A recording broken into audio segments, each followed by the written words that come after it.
अध्यक्ष महोदय, संजोग ऐसा है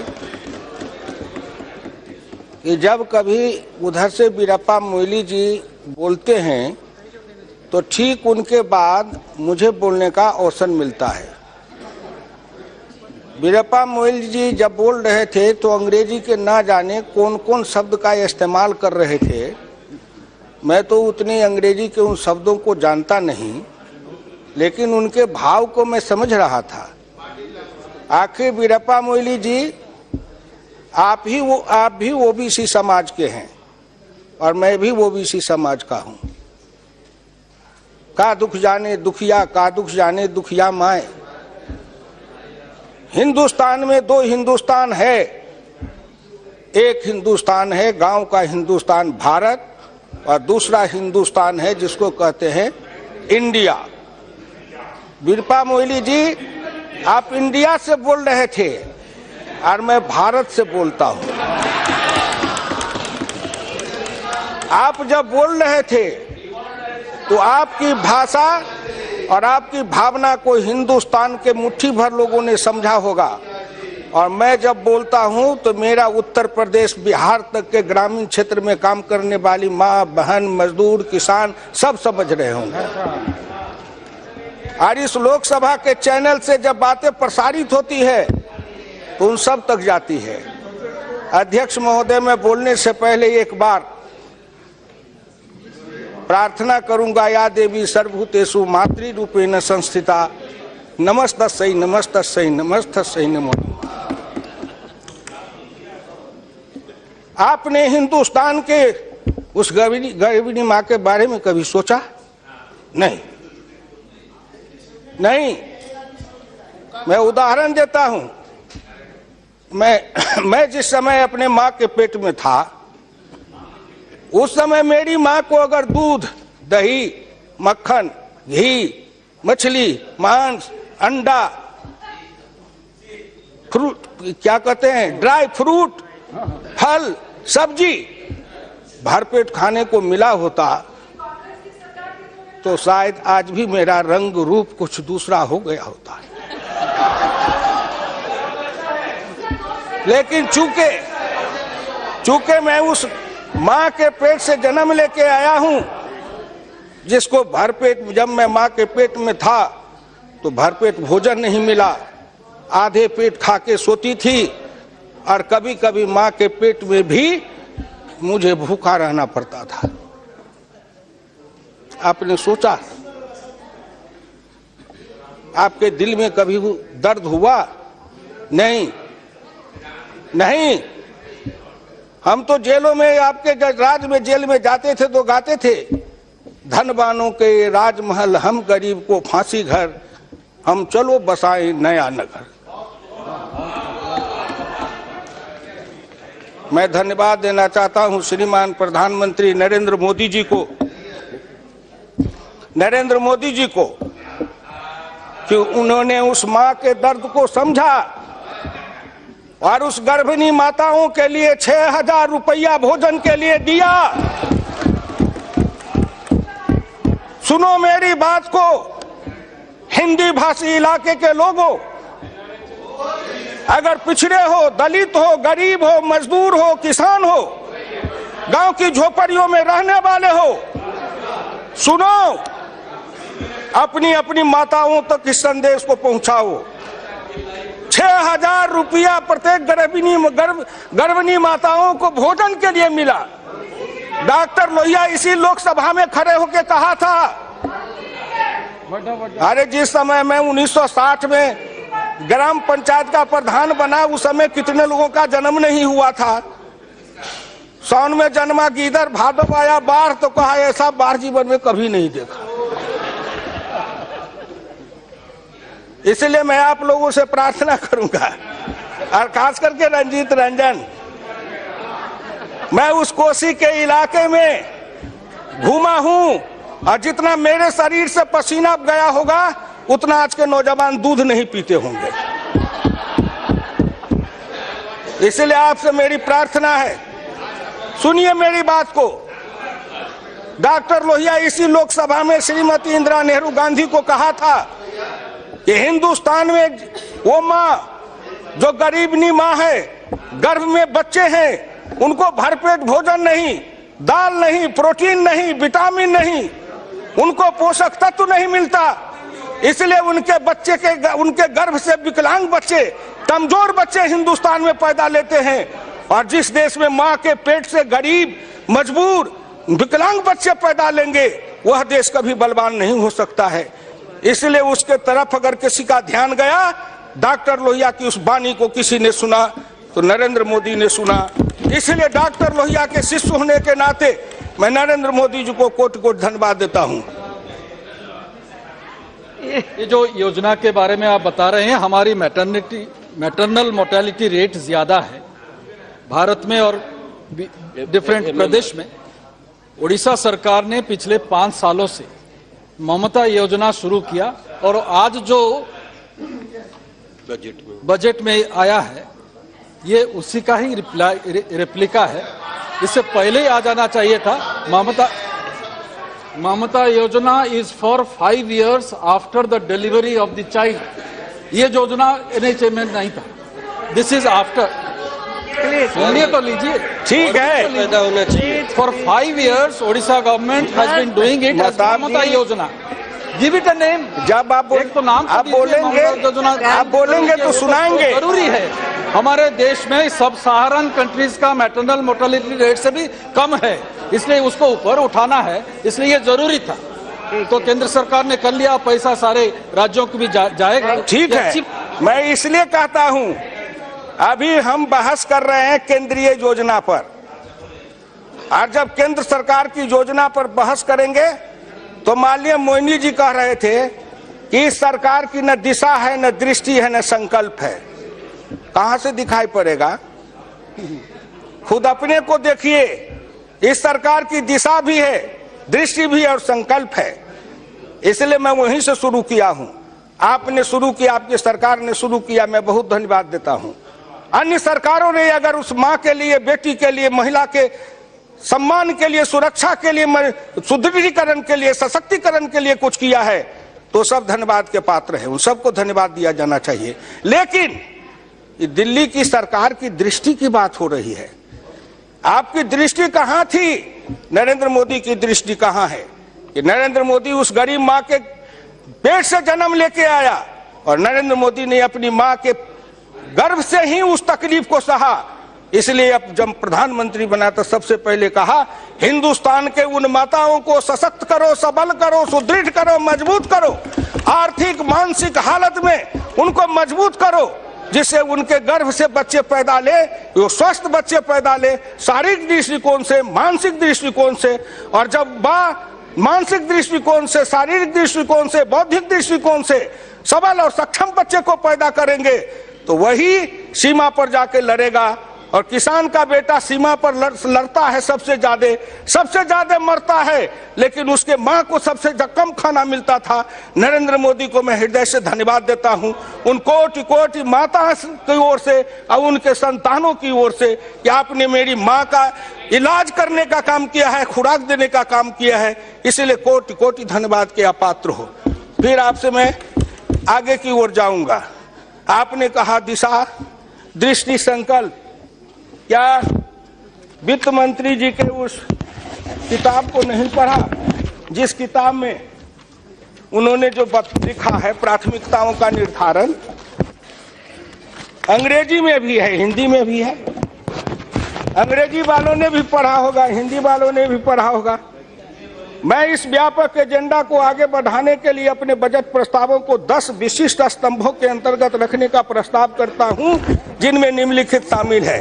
नंबर 1 किसान, नंबर 2 ग्रामीण आबादी, नंबर 3 युवा, नंबर 4 गरीब और विशेष सुविधाओं से वंचित वर्ग, नंबर 5 अवसंरचना, नंबर 6 वित्तीय क्षेत्र, नंबर 7 डिजिटल व्यवस्था, नंबर 8 सार्वजनिक सेवा, नंबर 9 विवेकपूर्ण राजकोषीय प्रबंधन, नंबर 10 कर प्रशासन। 1 नंबर पर कृषि, दूसरे नंबर पर ग्रामीण विकास, तीसरे नंबर पर युवा, बाकी हिंदुस्तान तो इसी में समा जाता है। गांव, गरीब, मजदूर, किसान मिलके बनाए हिंदुस्तान। आपके बजट की प्राथमिकता क्या थी? गांधी जी ने दर्शन दिया था। गांधी दर्शन है नंबर 1 कृषि, नंबर 2 कुटीर उद्योग, छोटे उद्योग, नंबर 3 है बड़े उद्योग। सरदार पटेल के मरने के बाद आपने उस प्राथमिकता को बदल दिया।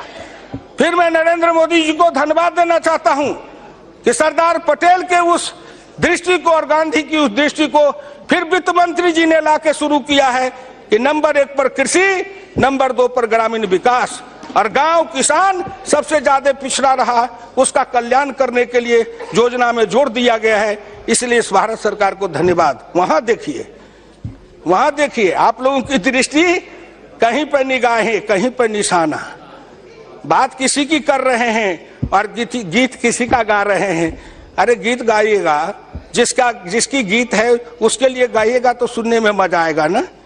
आप तो सुना रहे थे, इसलिए आपसे मेरी विनम्र प्रार्थना है कि इस पर आप सुनिए।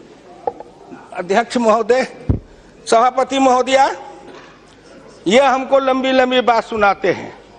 ये विषमता किसके समय में आई? मैं किसान हूं। हमारा जो 51 में 71.9% किसान था, 2001 में 45.1 हो गया, 26.8% किसान कम हो गया। कृषि मजदूर 28.1 था 51 में, 2011 में 54.9 हुआ, 26.08% बढ़ गया। एक तरफ किसान अगर कमता है तो खुशी होती है कि वह खेती से हट के कहीं दूसरे रोजगार में गया होगा, बाबू बना होगा, महल में गया होगा, कुर्सी पर बैठा होगा। लेकिन जब दूसरे तरफ देखता हूं तो 26.8% खेतिहर मजदूर बढ़ा। इसका मतलब जो किसान था उसको ये आपने खेतिहर मजदूर बनाया, जो खेती करने वाला था वो मजदूर बन गया। गांव में रहने वाला 26.8 था, वो घटते घटते गांव के अंदर से कम हो गया। 82.7 से 68.8-14% कम हुआ। सोचा कि गांव का आदमी कम हुआ है, शहर में गया होगा, अच्छी दुकान बनाया होगा, कारखाना बनाया होगा, बाबू बनाया होगा। और जब दिल्ली में आए, रिक्शा चलाते, ठेला चलाते, फुटपाथ पर सोते, पेड़ के नीचे सोते। सबसे ज्यादा पूर्वी उत्तर प्रदेश और बिहार के जो नौजवान आते हैं दिल्ली में रोजगार खोजने, वो आए थे किसान का बेटा बन के, किसी भी जाति का हो। यहाँ रिक्शा चलाता है, ठेला चलाता है, मजदूरी करता है, फुटपाथ पर सोता है, पेड़ के नीचे रहता है। एक पेड़ के नीचे जन्मता है, पलता है, बढ़ता है, शादी होती है, दूसरे पेड़ के छाया के नीचे शादी होती है। कोई बड़े लोग हैं हनीमून मनाने के लिए स्विट्जरलैंड जाते हैं, और वो बेचारे अपना हनीमून उसी पेड़ के छाये के नीचे बनाते हैं। सड़क पर गाड़ी घोड़ा चलता है, गरीब का बच्चा हनीमून बनाता है। आपने कभी सोचा? आपने कभी उनके बारे में सोचा? क्यों नहीं सोचा? इसलिए कि आप जिस वर्ग से आए थे, वो वर्ग चरित्र ऐसा था, क्लास कैरेक्टर आपका ऐसा था कि आपने उसके लिए नहीं सोचा। नरेंद्र मोदी जिस वर्ग से आए हैं, इनका क्लास कैरेक्टर वैसा है, इसलिए उस वर्ग की ओर चिंतन करते हैं। ये तो दो भारत का संघर्ष है। मैं धन्यवाद देना चाहूंगा नरेंद्र मोदी जी को कि उन्होंने भारत में एक नए विचारधारा के साथ युद्ध को आमंत्रित किया है। न जाने युद्ध का परिणाम क्या होगा, लेकिन एक बात समझ लीजिए, युद्ध का परिणाम निकलेगा, अच्छा निकलेगा, क्योंकि गांव, गरीब, मजदूर, किसान ये सब अब जग गया है। और हिंदुस्तान के 85% लोग श्री नरेंद्र मोदी जी के पीछे खड़े हैं, और हिंदुस्तान के 15% लोग हैं, उनके बीच में युद्ध छिड़ा है। क्या आया है और इसका निराकरण होगा। इसलिए आपसे मेरी विनम्र प्रार्थना है, इस पर सोचिए। हम कहते जाएंगे लेकिन आप तो सोचेंगे नहीं। आपने कहा उस दिन मल्लिकार्जुन जी बोल रहे थे तो लघु किसान सीमान की बात कर रहे थे।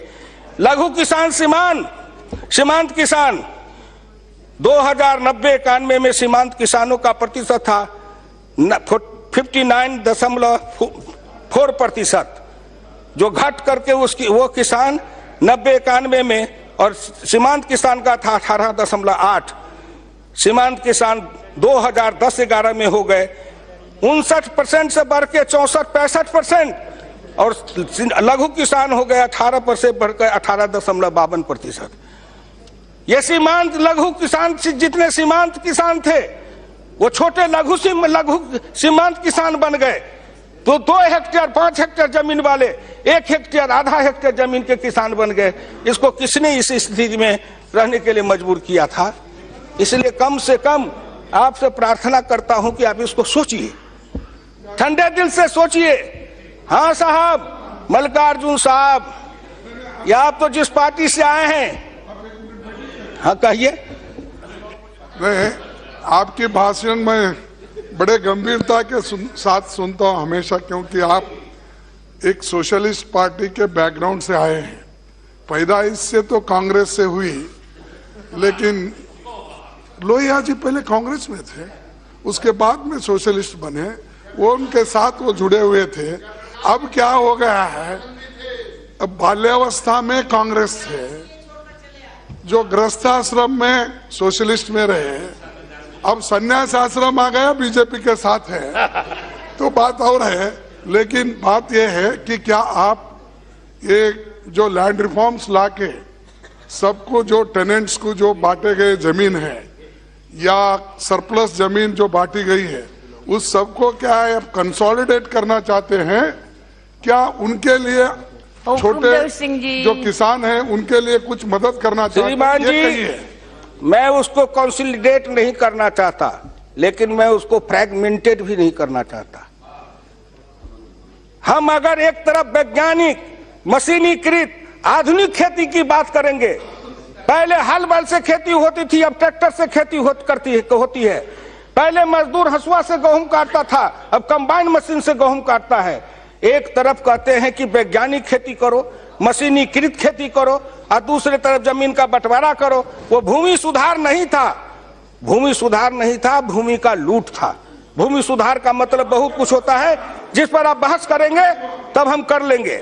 आप इस एक बात सुनिए, अभी आपने कहा, भले आपने लोहिया जी का कहा, अभी जो माननीय प्रधानमंत्री जी ने ये बेनामी संपत्ति को छीनने के लिए जो कानून बनाया है और जेटली जी ने उसमें कड़े दंडों का प्रावधान किया है, तो आपने सोचा कि कहां से सन 1955 समाजवादी युवक सभा के पूरी सम्मेलन में व्याख्यान देते हुए कांचन मुक्ति पर डॉक्टर लोहिया ने कहा था, अपराधियों के लिए उचित दंड की व्यवस्था रहनी चाहिए और विशेष रूप से अवैधानिक संपत्तियों को छीन लेने की।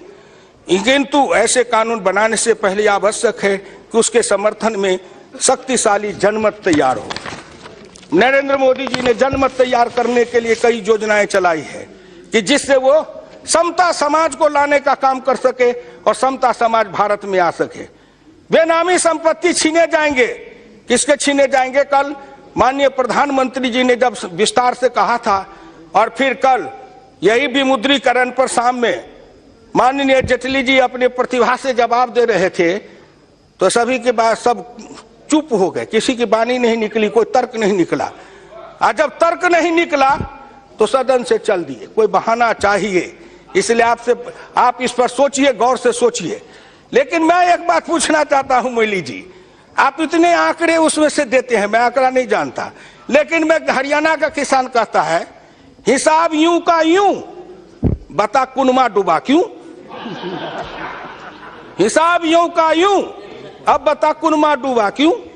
सब हिसाब तो ठीक है आंकड़े आपके, लेकिन हिंदुस्तान के अमीरी गरीबी में फर्क क्यों हुआ? हिंदुस्तान के गांव और शहर में फर्क क्या हुआ? गांव के कृषि और उद्योग में फर्क क्यों हुआ? क्यों हुआ? आपकी नीति के कारण हुआ, आपकी योजना के कारण हुआ। अंकशास्त्री होते हैं आपके, वही अफसर, वही अंकशास्त्री, सब वही हैं, लेकिन आप इस बात पर कभी गौर नहीं किया। आपके सब कुछ वही हैं, लेकिन आप एक बात सोचिए कि हिंदुस्तान के अंदर, मैं आपको निकाल के बताना चाहता था कि हिंदुस्तान के अंदर कभी इसी लोकसभा में डॉक्टर लोहिया ने बोलते हुए कहा था, और उसको जरा गौर से समझिएगा कि उन्होंने कहा था कि जितने हिंदुस्तान में अंकशास्त्री हैं, वो अंकशास्त्री सांप, विषधर सांप के समान है। जैसा बीन बजाओगे वैसा नाचेगा, अगर बीन बजाना नहीं जानते तो क्या नाचा पाओगे? इसलिए आप जरा समझिए कि वही अंकशास्त्री हैं, वही आंकड़ा है, लेकिन उस आंकड़े को आप ठीक से समझ नहीं पाए थे। आपका वो अंकशास्त्री बीन बजाता था, आप नाचते थे। नरेंद्र मोदी में पुरुषार्थ है, परिश्रम है, बुद्धि है, क्षमता है, योग्यता है, कर्मठता है, ईमानदारी है, तेजस्विता है। इसलिए नरेंद्र मोदी अपने हिसाब से उस आंकड़े को नचा रहा है और हिंदुस्तान के गांव गरीब कल्याण की ओर उसको ले जा रहा है। इसलिए इस बात को सोचना चाहिए। आप जिसका खाते थे उसका गाते थे। नरेंद्र मोदी जिसके गांव गांव में घूम के प्रचारक के हैसियत से या गरीब के हैसियत से जिन गरीबों के अन्न को खाया है, नमक को खाया है, रोटी को खाया है, जिसके घर में सोया है, जमीन पर सोया है, जिसकी चटाई पर सोया है, उसने देखा है। इसलिए नरेंद्र मोदी की दृष्टि उधर है, आपकी दृष्टि उधर थी। इसलिए आपको नहीं पता लगता है दृष्टि क्या है। हाँ मल्लिकार्जुन साहब, हाँ मल्लिकार्जुन साहब, मैं तो धनी हूँ। आप तो मैं धनी हूँ इसलिए कि मैं जिस संस्कार में पला हूँ, डॉक्टर लोहिया के संस्कार में पला। मैं 1950 का संघ का स्वयंसेवक हूँ, ये भी मैं गर्व के साथ कहता हूँ। मेरे उम्र के स्वयंसेवक अब बिहार में एक माननीय कैलाशपति मिश्र जी थे, अजय शंकर जी के पिताजी थे, जो मुझसे सीनियर थे, नहीं तो मुझसे ज्यादा पुराना स्वयंसेवक बिहार में दूसरा नहीं है। मैं 1950 का स्वयंसेवक रहा, समाजवादी आंदोलन में रहा, लेकिन मेरे गुरु ने सिखाया कि कठपुतली के जैसे नाचना मत। आप जिस जमात में रहे हो उस जमात में पिछड़ों को, दलितों को नेता बनाया गया, लेकिन उनको कठपुतली के जैसे नचाया गया। उनके स्वाभिमान की रक्षा नहीं हुई, उनको कभी नेता बनने नहीं दिया, उनको नेता नहीं बनने दिया। मैं जिस निर्भीकता के साथ अपनी पार्टी के तरफ से बोल रहा हूं, क्या आप उस निर्भीकता के साथ बोल सकते हैं? नहीं बोल सकते। Please look at the chair. Yes madam, आपसे मैं प्रार्थना करता हूं। अब आइए, मैं ज्यादा समय नहीं लूंगा। मैं एक दो योजना के सामाजिक आर्थिक रक्षा करके खत्म करूंगा। प्रधानमंत्री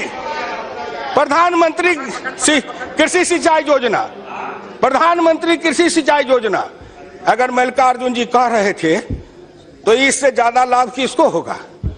हर खेत को पानी, हर हाथ को काम मिलेगा। इससे हर खेत को जब पानी मिलेगा तो पिछड़ों को, दलितों को, कमजोर वर्गों को ज्यादा लाभ मिलेगा, क्योंकि खेती किसानी वही ज्यादा करता है।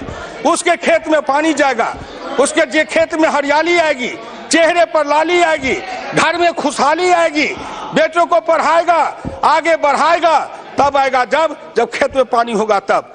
और आपने योजना बनाई, मैं बिहार से रहने वाला हूं, उत्तर प्रदेश के लोग जानते हैं आपने कितनी सिंचाई योजनाएं बनाई। एक पश्चिमी कोसी नहर है मेरे मिथिलांचल में, 1960 में योजना शुरू की गई और आज तक मेरे खेत में पानी नहीं आया।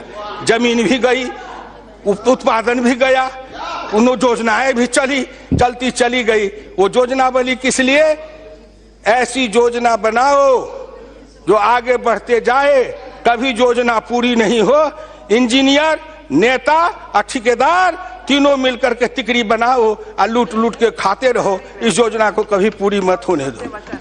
क्यों 60 ईस्वी से योजना चला है पश्चिमी कोसी नहर, आज तक पूरी नहीं। उत्तर प्रदेश की सिंचाई योजनाएं क्यों पूरी नहीं हुई? इसके लिए कौन जिम्मेदार है? प्रधानमंत्री ने संकल्प लिया है, राज्य सरकारों का सहयोग मिलेगा तो हर खेत को पानी मिलेगा, हर हाथ को काम मिलेगा, चेहरे पर लाली आएगी, घर घर में खुशहाली आएगी। इससे पिछड़े, दलित, गरीब समाज का कल्याण होगा। दूसरी योजना है जो मृदा परीक्षण योजना, भूमि सॉइल हेल्थ कार्ड। आप इतने दिन तक क्यों नहीं सोचे? आप तो अंधाधुंध जमीन में खाद देते चले गए। इसका लिए समय लगेगा कौशलेंद्र जी। चट मंगनी पट बियाह नहीं होता है। आप लोग तो ऐसे सोचते हैं चट मंगनी पट बियाह, जो मिथिलांचल में कहते हैं। हिंदुस्तान के अंदर ये 12 करोड़ हेक्टेयर जमीन है, उसमें मृदा परीक्षण का काम कोई आसान नहीं है। ये युद्ध स्तर पर इसके लिए कृषि विज्ञान केंद्रों को लैब दिया गया है, उसमें टेस्टिंग मशीन दिया गया है, कि उससे जमीन की मिट्टी की जांच होगी और मिट्टी के स्वास्थ्य की जांच होगी, उसमें कौन चीज कमी है, यूरिया कम है, नाइट्रोजन कम है, फास्फोरस कम है, पोटास कम है, जिंक कम है, सल्फेट कम है, क्या कम है, ये जांच करने के बाद और किसान उसके हिसाब से उसमें डालेगा। अब मेरा बच्चा मेरे जैसा अनपढ़ गंवार नहीं है, अब मेरा पोता मुझसे ज्यादा होशियार है, क्योंकि कंप्यूटर से नेट से निकाल के सब कुछ को देखता है। आधुनिक खेती करेगा जब उसके हाथ में ये सब मिलेगा तो मृदा वाला काम उसी तरह है। उसी तरह लघु सीमांत किसानों को ऋण का आपसे मैं प्रार्थना करूं कि ग्रामीण गल्ला गोदाम की योजना अटल बिहारी वाजपेयी ने शुरू की थी, हमसे तो हिसाब मांगते हैं, आप 10 बरस में हिसाब दीजिए ना कितना ग्रामीण गल्ला गोदाम बनाए। इस योजना को ठप कर दिए, कहीं गोदाम नहीं है बिहार में, पैक्स में गोदाम नहीं है, पैक्स किसान का धान नहीं खरीद रहा है, सरकार का रेट है 1350 रुपए क्विंटल। मैं किसान हूं, अपना 120 क्विंटल धान 1200 रुपए बेच के बिहार में आया हूं। कहां है व्यवस्था बिहार सरकार की? बाकी कहते हैं यही है उत्तर प्रदेश में, किसान भटक रहा है, क्यों नहीं व्यवस्था की गई? गल्ला गोदाम क्यों नहीं बनाया गया? इसलिए नहीं बना कि अगर ग्रामीण गल्ला गोदाम बनेगा, पैक्स के अंदर धान खरीदा जाएगा, किसान को ज्यादा रेट मिलेगा, किसान खुशहाल हो जाएंगे, तो ये मिल चलाने वाले व्यापारी कहाँ जाएंगे? इसलिए किसान का गीत गाते रहो और व्यापारियों को लाभ पहुंचाते रहो। किसी का गीत गाओ, किसी को लाभ पहुंचाओ, इस पर जरा सोचिए। आपसे यही कहने के लिए मैं खड़ा हुआ हूं। आइए, भारत सरकार के लिए प्रधानमंत्री जी ने मुद्रा बैंक की स्थापना की। किसको लाभ मिल रहा है? जितने मिले उसको, जितना मिले उसको कौन दे रहा है? इसलिए आपसे सुनिए गौर करके, ये मुद्रा बैंक से बिना गारंटी के सेल्फ गारंटी पर 10 लाख तक का कर्जा दिया जाता है। आपने कभी इस पर सोचा था क्या कि खुद की जमानत बन के और 10 लाख तक रुपया मिले? ये गरीब लेगा, ये गरीब को मिलेगा, किसान के बेटे को मिलेगा, मजदूर के बेटे को मिलेगा, पिछड़ों के बेटे को मिलेगा, दलित के बेटे को मिलेगा, समाज के उपेक्षित, उपहासित, कमजोर वर्ग को मिलेगा, उसके घर में खुशहाली आएगी। एक कौशल विकास योजना क्या है? चमड़े का काम, लोहे का काम, गिट्टी का काम, मिट्टी का काम, ये काम कौन करता है? ये सभी काम करने वाले हैं पिछड़े और दलित समाज के लोग। उनके कौशल विकास है, उनके हाथ में कौशल है, लेकिन कोई प्रामाणिकता नहीं थी। नरेंद्र मोदी ने सोचा कि ITI में कहां पढ़ने जाएगा, IIT में कहां पढ़ने जाएगा, इसीलिए गांव-गांव में कौशल विकास योजना के लिए प्रशिक्षण केंद्र बनाया। 3000 रुपया उनको प्रशिक्षण के समय में मिलेगा और गांव में बैठ करके अपने कौशल की लोगे, उनको एक सर्टिफिकेट मिलेगा, राज का मिलेगा, मिस्त्री का मिलेगा, हलवाहा का मिलेगा, कोदारी चलाने का मिलेगा, सब काम ग्रामीण क्षेत्र में करने वाले उन गरीबों को कौशल विकास का प्रमाण पत्र मिलेगा, वो भी एक सर्टिफिकेट जेब में लेके जाएगा। क्योंकि हमको कहा जाता था अनस्किल्ड लेबर हो, किसान अनस्किल्ड लेबर है और बाकी लोग स्किल्ड लेबर हैं। मैं एक बार अपने खेत में हल चला रहा था, मेरे गांव के बगल में डिफेंस का हवाई पट्टी है, जहाज उड़ रहा था, तो मैं रुक गया। मैंने सोचा ये ऊपर से कुछ बोल रहा है हवाई जहाज उड़ाने वाला, तो मैं अपने अंदर से कहा क्या बोल रहा है? तुम यही कह रहा है कि मैं टेक्निकल हूँ, हवाई जहाज उड़ा रहा हूँ। तू जा हवाई जहाज उतार के आ, अब मेरा हल का मूठ पकड़ के जोत के बता। हवाई जहाज उड़ाने में मैं नॉन टेक्निकल हूँ, हल चलाने में तुम नॉन टेक्निकल हो, दोनों का सौदा बराबर है। तेरी विद्या हम न जाने, मेरी विद्या तुम न जाने। आज किसान की बात करने वाले बड़े बड़े नेता हैं। वीरेंद्र जी उस दिन कह रहे थे कि उनके आगे में गाय या भैंस रख दीजिए तो भी नहीं पता लगेगा दूध आगे से निकलता है कि दूध पीछे से निकलता है। काली भैंस काली गाय में फर्क न करे। अच्छा जावे जो किसानी की बात करते हैं, हम वो नेता नहीं है जो नाटक करते हैं। सिनेमा में एक हीरो आता है, हल चलाता है, कंधे पर जुआ रखता है, एक तरफ बैल को जोतता है और फटे कपड़े फाड़ के, जिस अच्छे कपड़े को फाड़ के लैला मजनू का खेल करता है। उसी तरह राजनीति में लैला मजनू का खेल है। फटा कपड़ा लेकर मंच पर लोग दिखाते मेरा फटा है। अरे फटा है, लेकिन वो क्या दिखा रहे हो? बोलो ना, बचपन में क्या फटा था? हम तो बचपन में फटे कपड़े पहने थे। हम जिस समय थे उस समय ये जीन्स फिन्स ये पैंट पतलून नहीं था। हम तो जो अंडर पैंट पहनते हो आप, वो डोरी वाला पैंट पहनते थे, अब बोरे की टाट पर बैठते थे, गांव में बैठ के बासी भात खाते थे। जन्म लेते हो राजा घर में, पलते हो रानी के महल्ले में, जाते हो कहीं विदेश में, पढ़ के आते हो कहीं से कहीं, और किसी के बारे में आप नाटक करते हो। इसलिए आपसे आप इस बात को समझिए। सभापति महोदय, मैं इस देश के उन लोगों को समझाना चाहता हूं कि जो आदमी अपने नाटक के द्वारा अपने भ्रम फैलाते हैं या हिंदुस्तान के गांव गरीब किसान पिछड़ों को ठगना चाहते हैं। अब गांव गरीब किसान मजदूर का बेटा भी चालाक है, तेज है, पढ़ा लिखा है, लैपटॉप रखता है, कंप्यूटर रखता है, मोबाइल रखता है, वो भी नेट पर सब कुछ को देखता है और एक एक नेता की जन्म से लेकर मरण तक की कहानी निकाल के पढ़ लेता है गूगल के मार्फत से। इसलिए हम किसी को धोखा नहीं दे सकते। आखिर में मैं कहना चाहूंगा, एक एक योजना को लीजिए जो प्रधानमंत्री जी ने गिनाया, वित्त मंत्री जी ने गिनाया, उन सभी योजनाओं को लीजिए।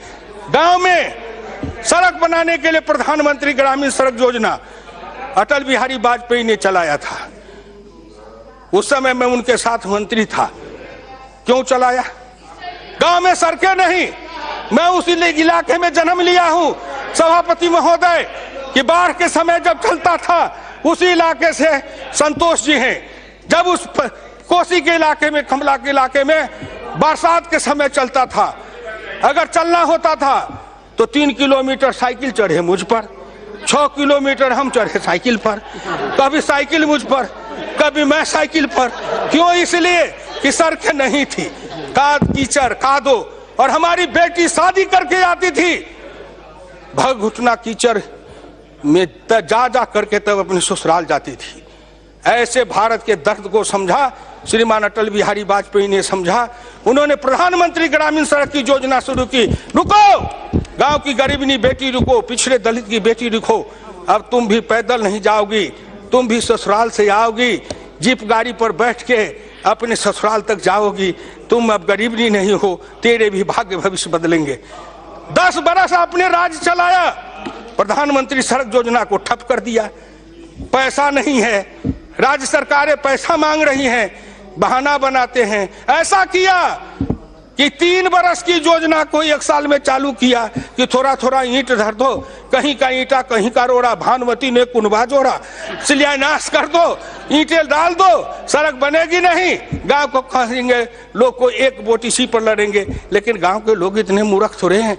भाई नरेंद्र मोदी जी प्रधानमंत्री ग्रामीण सड़क योजना के लिए 27,000 करोड़ रुपया जो दे रहे हैं, और कितना किलोमीटर से अब 113 की 115 किलोमीटर रोज प्रधानमंत्री ग्रामीण सड़क योजना का लक्ष्य रखा है। इससे गांव बदलेगा, गांव में सड़कें जाएगी, गांव की गलियां पक्की होगी। आपने मनरेगा चलाया, मैं कहता हूं सारे पैसे से लेके हमारे गांव की गलियों को पक्कीकरण कर देते, ग्रामीण सड़कों को पक्कीकरण कर देते, हमारे ट्रैक्टर चलाने का रास्ता देते, हमारे मशीन चलाने का रास्ता देते, हमारे मोटरसाइकिल चलाने का रास्ता देते, गांव में गाड़ी जाने का रास्ता बनाते, गांव का कायाकल्प और कल्याण हो जाता।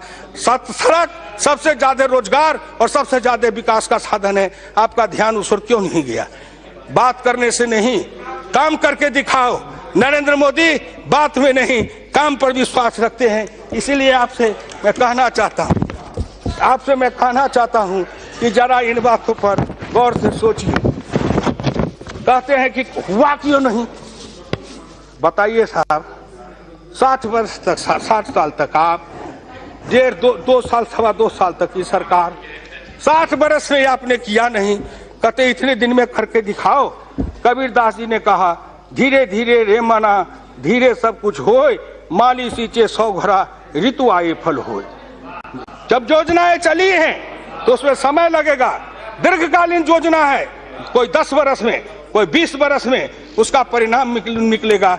राष्ट्र निर्माण एक बात है और अपना घर निर्माण, परिवार निर्माण, अपने संतान का निर्माण एक अलग बात है। दोनों की दृष्टि अलग है और दोनों की दिशा अलग होती है। आप जब देखते हैं तो हमारे को क्या देखते हैं? मोइली साहब, आप अपने को देखिए, हमारे ओर मत देखिए, अपनी अपनी ओर देखिए। दोष पराये देख करी, चला हसंत हसंत, अपने याद न आबहि, जिनका आदि न अंत। दूसरे का दोष देखते देखते हंसते हंसते मत चलिए, अपने की गठरी खोलिए, उसमें अपने को झांकिए। आखिर आपने क्या किया जो आप 400 से ऊपर सीट वाले या 44 पर आ गए? सोचिए आप, व्याख्या करिए आप। हम कहां 2 पर थे? माननीय अडवाणी जी हैं, हम कहां 2 पर थे? अब जाते जाते 280 पर पहुंच गए। आखिर हम में कुछ गुण होगा, काबिलियत होगी, लोगों ने विश्वास किया होगा। वोट लूट के नहीं आए, बंदूक के बल पर नहीं आए, लोगों का विश्वास जीत के आए हैं और आज भी भारत के लोगों का विश्वास है। फिर अंत में इतना ही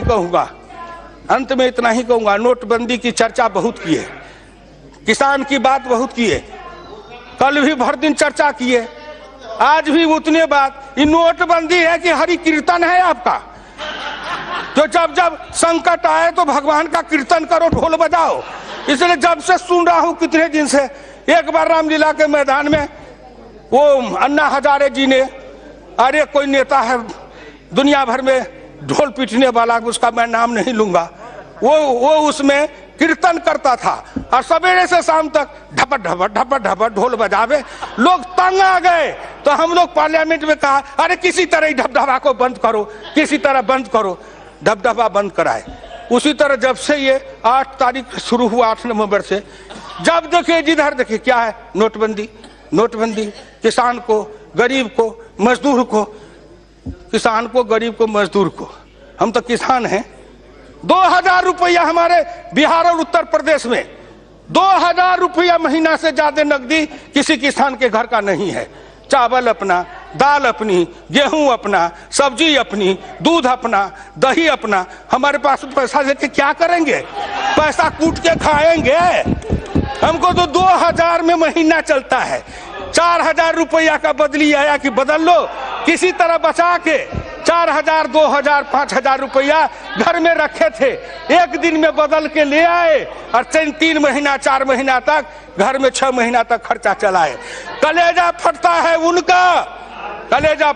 उनका जो 5 स्टार होटल में जाते थे, राजा रानी रहते थे। उस सूट का किराया एक दिन का 1 लाख 1.5 लाख। एक होटल में मैं गया तो कहा यहाँ एक सूट है, उसका 5 लाख एक रात का किराया है। मैंने कहा चल भैया थोड़ा दिखा दे कि उसमें क्या है। मैं गया तो मैं पूछा इसमें रहने वाला मरता है कि नहीं? तो कहा मरता तो सब है। हम कहा जब इसमें भी मरना है तो इसी में आके कहा मरेंगे? इतने बड़े घर में भगवान भी डर जाएंगे। इसीलिए उस झोपड़ी में रहने वाले की बात करिए। आप उनकी बात करते हैं जो पैसा खर्चते नहीं हैं, पैसा को फूकते हैं। आप उनकी बात करते हैं जो पैसा खर्च नहीं करते हैं, पैसा को उड़ाते हैं, पैसे को लुटाते हैं। एक बार इसी सदन में चर्चा हुई, इतने पैसे उतने पैसे चर्चा में आई। एक मेरे साथी, संजोग से मैं नाम नहीं कहूंगा, वो बड़े हैं, एक दिन उनके पास गए तो वो बोतल निकाल के पीने लगे। हमने कहा कौन शरबत है? तो उन्होंने कहा बिलायती है, विदेशी। हम कहा विदेश में भी शरबत बनता है, इसकी कितनी कीमत है? तो 45,000। मैं दिमाग में जोड़ने लगा, बाप रे बाप, 45,000 का शरबत तो जीवन में नहीं पी पाएंगे। ये एक बोतल। तो आपको उनकी चिंता है जो 45,000 के बोतल का शरबत पीते हैं, उनका क्या होगा? अरे उनका क्या होगा? बहुत मौज उड़ाए हो, बहुत मस्ती किए हो, देश का खजाना लूटे हो, लुटवाए हो, बांट करके खाए हो। नरेंद्र मोदी आएगा, ऐसा ताला लगाएगा कि सबका दिवाला निकल जाएगा। गांव गरीब किसान मजदूर खुशहाल और अमीर बन जाएगा। उसके बेटे के चेहरे पर लाली आएगी, उनके घर में खुशहाली आएगी। इसलिए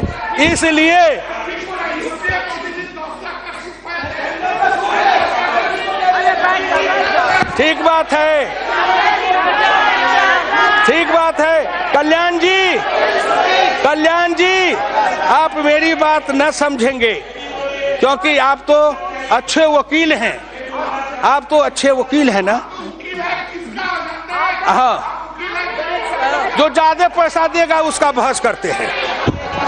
आप वकील हैं उसके जो ज्यादा फीस देगा उसकी बहस करेंगे, कागज भी न पूछेंगे उसने क्राइम किया है कि नहीं किया है, बहस कर देंगे। मैं अपनी बात समाप्त करते हुए कहता हूं, एक बात हिंदुस्तान के गांव, गरीब, किसान, मजदूर, पिछड़े, दलित, अल्प जितने लोग हैं सबके लिए किया। अंत में मोदी जी ने कहा सबका साथ सबका विकास, सबका साथ और सबका विकास। उस सब में कौन नहीं है? हिंदू है, मुसलमान है, सिख है, ईसाई है, गरीब है, अमीर है, पिछड़ा है, दलित है। सबका साथ सबका विकास। खेत में पानी, सबके खेत में पानी। हर हाथ को काम, सबके हाथ के काम। हर के चेहरे पर लाली, सबके चेहरे पर लाली। हर गरीबी गर्भवती माता को 6,000 रुपया, सबके घर में 6,000 रुपया। कोई भेद नहीं है किसी जात के लिए, न अल्पसंख्यक है न बहुसंख्यक है। हिंदुस्तान एक समान है, इसलिए समदृष्टि रखिए, सबके लिए बराबर का काम करिए। सब भारत उठेगा, भारत शक्तिशाली बनेगा और भारत मजबूत, और भारत जितना शक्तिशाली बनेगा देश शक्तिशाली और मजबूत बनेगा। हमारा हिस्सा ज्यादा आएगा। जब सबका बेटा नौकरी पाएगा तो सबसे ज्यादा पिछड़े वर्ग के भी हम नौकरी पाएंगे, क्योंकि हमारी संख्या ज्यादा है। दलित ज्यादा नौकरी पाएगा क्योंकि उसकी संख्या ज्यादा है। जब सबका विकास होगा उसमें मेरी हिस्सेदारी ज्यादा होगी। जब सबका कल्याण होगा मेरी हिस्सेदारी ज्यादा होगी। इसलिए उस दृष्टिकोण से हम सोचते हैं। तो नरेंद्र मोदी जी की योजना ने हिंदुस्तान में आर्थिक परिवर्तन, सामाजिक परिवर्तन, राजनीतिक परिवर्तन, सांस्कृतिक परिवर्तन और धार्मिक परिवर्तन, ये सब की ओर जो आगे बढ़ रहे हैं, इसी से हिंदुस्तान का कल्याण होने वाला है। इसीलिए मैं इस बजट का समर्थन करता हूं, ईश्वर से प्रार्थना करता हूं कि हे ईश्वर, नरेंद्र मोदी की रक्षा करिए। अगर कोई संकट आवे तो हम लोगों पर थोड़ा थोड़ा बांट दीजिए, लेकिन नरेंद्र मोदी के ऊपर कोई संकट नहीं आवे। वो गांव, गरीब, किसान का नयन का तारा है, हृदय का, दिल का धड़कन है। उसकी रक्षा आप करना, जिससे वो आगे कुछ करके दिखाएंगे। धन्यवाद।